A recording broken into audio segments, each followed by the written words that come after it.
Dilip Hanse pen Sarlongki Hanse tu Manja Digital News Forum along kechengsi maiphu pen Kongchunbang keman. Kai Kerala person sit non-digital media kai mati 4G 5G kai along ason tinasaya mo long anta Kerala pon bomlo. Athima peer the along kachi Kerala son si birta kapachita kalong sitami birta lo mati newspaper la pen electronic media kai bangki prai rang aporan sing nang litang lo. Athima portal mati digital news abangki birta chala kapachita ka hin prap pikhangjang. Lasi digital news ansa se kapaprang dun thekja pan pura kedam tang jakhong ni pai create trokarni Manja Town Committee Conference holalong Manja Digital News Forum aro ki parjap mati seng pontang do.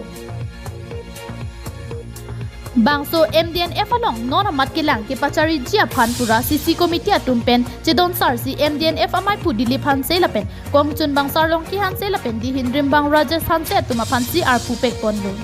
Bangso MDNF ansa se jakong ke pangtang ponjia pan pura puthot nang sorar pula pen klembang atuma pan ke bang ji klembang amai kang nia hutsi papleng pon chupo.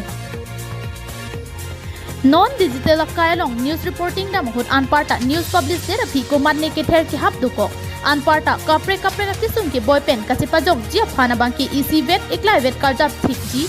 aphansi bangso karbiang long digital news forum mahang pathek pondo digital media long ke sonsurya birta taklangji athe media puluti neutral mati independent body reporting ahut ko pc ke theklong evidence atengsi kapaklang lahendo digital media ke mang Laso joini gof atum penta khangun idetji pinike ratchari asongja piatum anta digital media long si chiklang nang konglo lapen public city apanta digital media long chiri nang konglo lasi non ke gof of India penta aprang press council of India PCI podim non ke digital media of India dem ipusi deng ponlo